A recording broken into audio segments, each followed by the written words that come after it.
guidance from Jody. So, okay, let's begin. So I'm John. I'm Erica. Dan, also Dan. We're here to talk about Fusion Innovations and their new product, the eFuse. The eFuse is a low-cost electronic learning aid that's designed for the K-12 market for low-income school districts.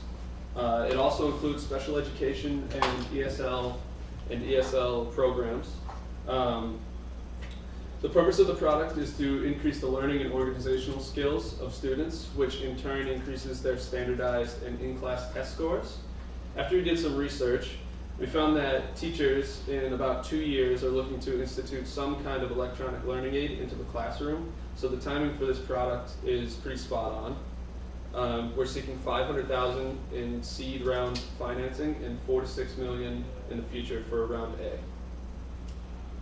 We have a very good team. They're experienced serial entrepreneurs and board members with backgrounds in education, sales, and research and development fields.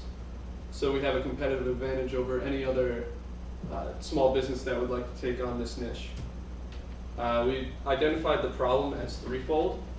The first is that new school and government standards. Class sizes have been growing over the past few years, and the information that students are required to learn has also become more vast. So we think that our product can address that problem. The second problem is organizational needs. All the teachers that we surveyed said that a planner or some kind of organizational device is necessary for students to continue and be successful. But they can't use cell phones in class because of the distractions, so our device addresses that need too. The third problem is limited affordable technology. School districts with low income can't afford to provide every student with laptops or iPads, and for the cost of one iPad, we can get 10 of our product into a school. So now I'm going to turn it over to Dan for trends. So trends, we've noticed a few trends in the industry of education and in the education field itself. Professionals have recognized that the inability to stay focused and organized affects learning negatively. So students who learn to manage their time and schedule it and review materials often will do better in school. It's been shown that writing down materials will also help them learn and retain the material. Also, technology is rapidly being implemented in schools. More and more high schools in higher income areas are adding products like the iPad and other expensive portable aids. But schools with smaller budgets and lower income areas are left behind to use the traditional learning aids, which over time will increase the education gap between these high income and low income schools. And we also noticed that after school programs are becoming increasingly popular and tutoring programs. So our solution is the eFuse, and it's a product that is a portable device that makes it easier for students in these low-income areas to have that supplemental learning aid outside of the classroom and inside the classroom. Given the features that we found were most important for these types of mobile devices, including things like battery life, durability, and how easy it is to use, and its ability to not only be used in the classroom but be used at home and have that data collectively put out for the teacher to use, we feel like the web interface and focus and simplicity of the product is really going to appeal to the teachers and be effective in the students' use. So our solution takes aspects of other products and physically really capitalizes on their strengths and combines it into one more simplified product. So things like the one laptop from One Laptop Per Child program has a lot of durability, but we don't necessarily believe we need the same amount of features because this is a learning aid, it's not meant to be a computer.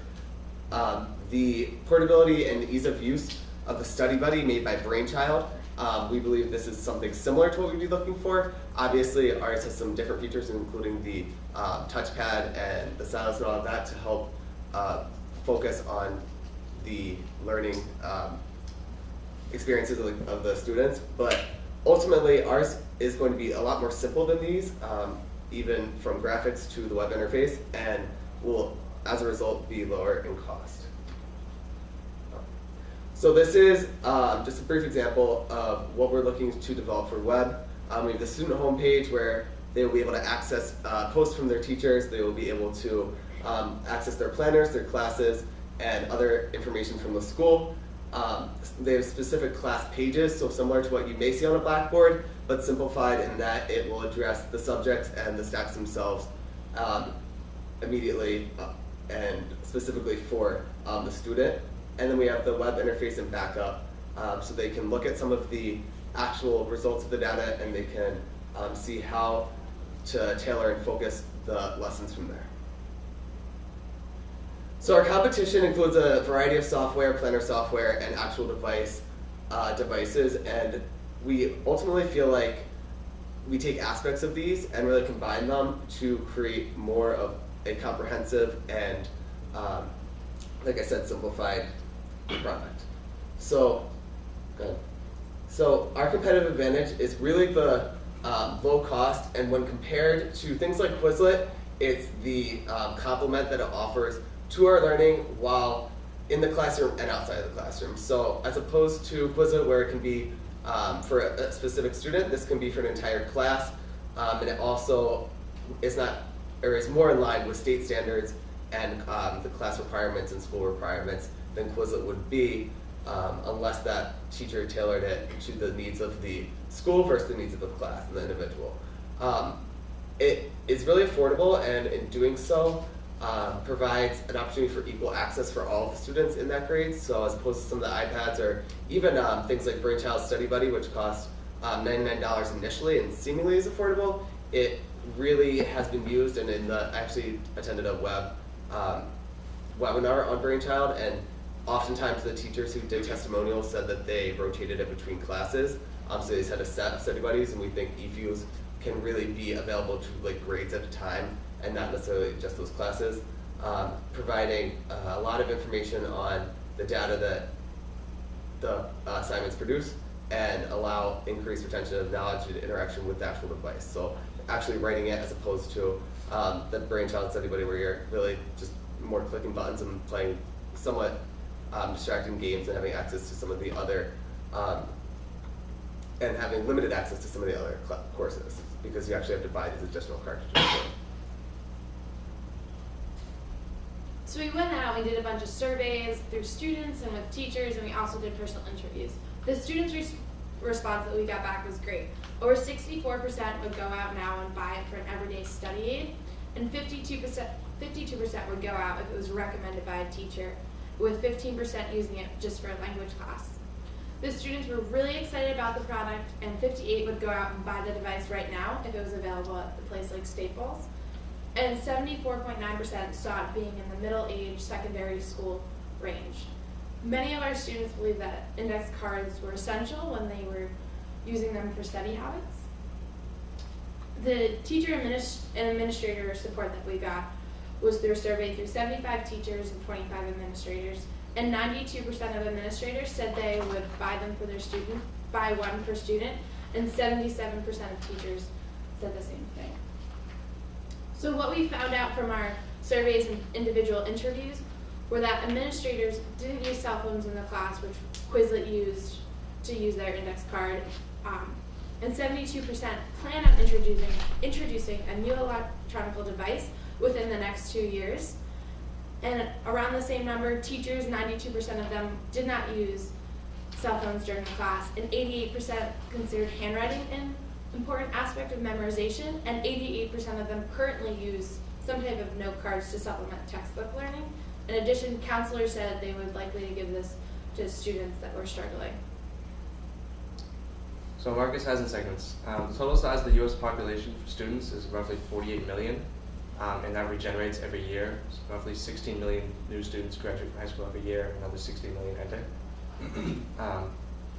50% of all students in urban areas are low income, which is the target we believe we would be looking at. We also would be looking at English as a second language or English language learners, whose number is about 11 million.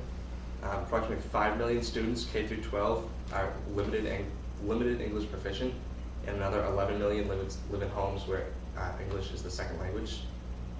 We also wanted to look at special education programs. There are 6.5 million students in federally funded special education programs, 2.5 million of whom have specific learning disabilities that could potentially be aided by products such as ours. Also, AVID, which is Advancement via Individual Determination, is a program for 6th through 12th graders who are looking to enter high school, enter college. It's in 4,500 schools in 48 states in America and also 16 countries. It's a program to help students prepare for college before they get there. So our business model, we would like to outsource the development and manufacturing of this product. And when it comes back from America, we'd sell it for between $40 and $50 per unit. The initial launch would be focused on direct sales to school districts, likely using our connections already here, likely in the New England area. The school districts would buy these products for one grade level at a time, and after a year, hopefully around year 2 or maybe after a few years, we'd go to a retail store such as Staples, which has already expressed interest in selling the product.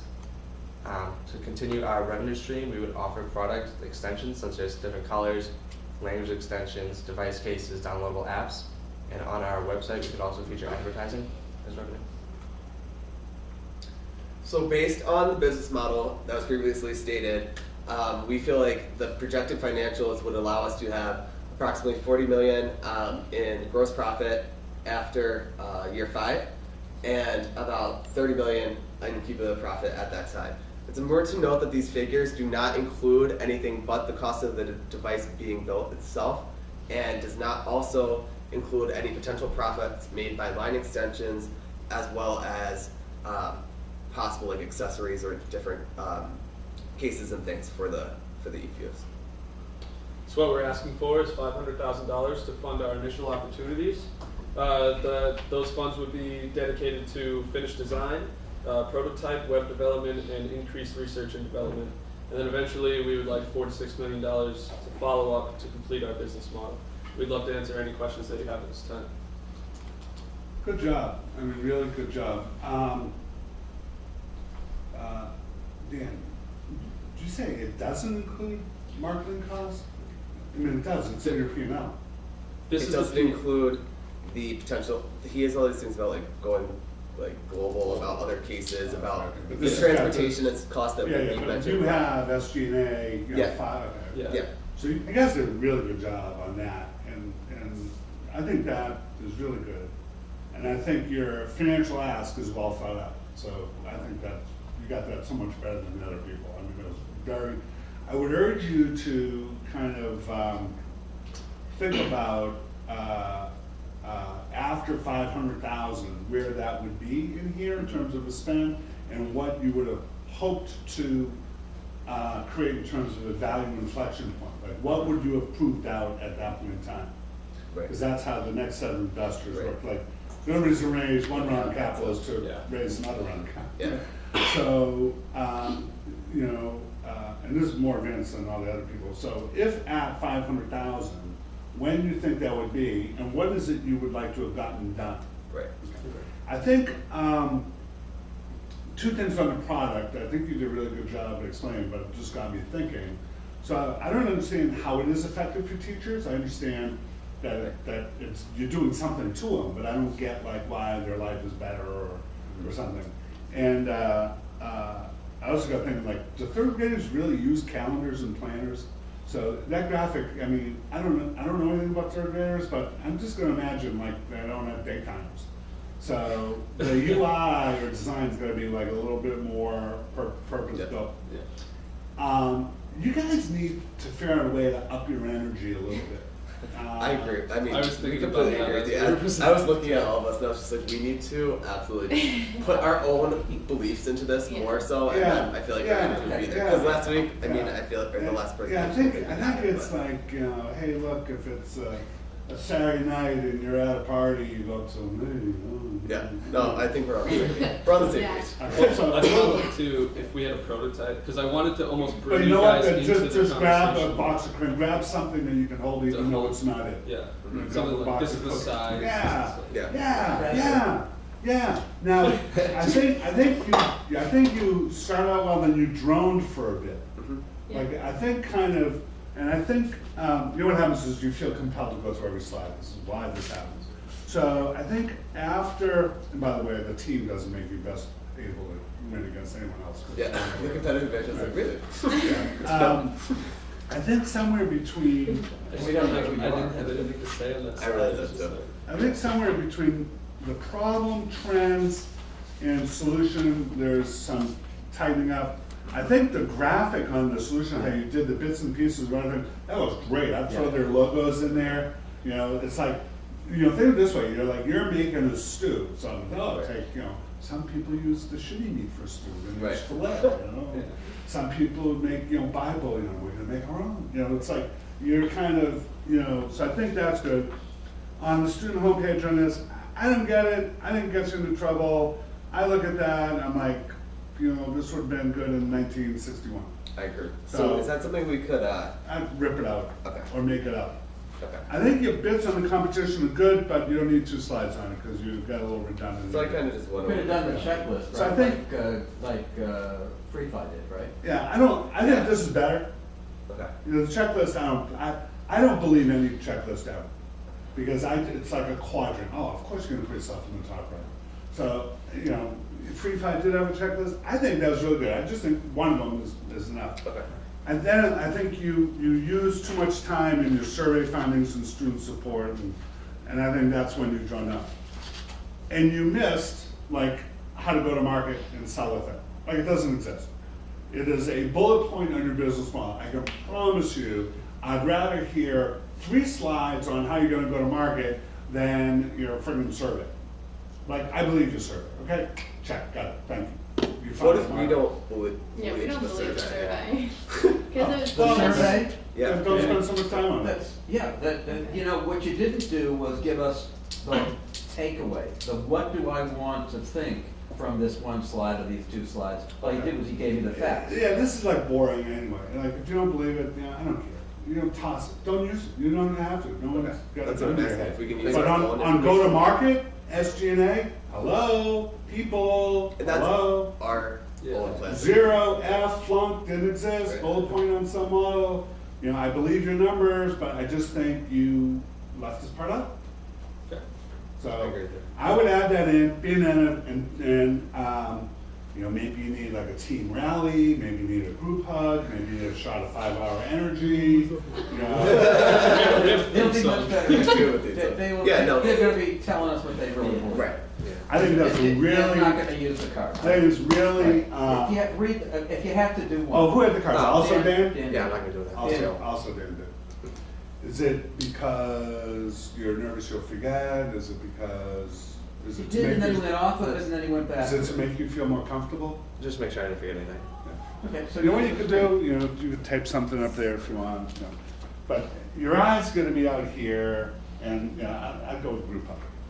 I go with the energy drink. Yeah, but I think It'll be fine next week. I think the thinking part of, This is the ultimate compliment. I mean, this is serious I compliment. think the thinking part of the ask and the financial part to the challenge was exceptionally well done. Bring in the other 2 groups. I gotta get this thing ready. Excellent job, guys. And we're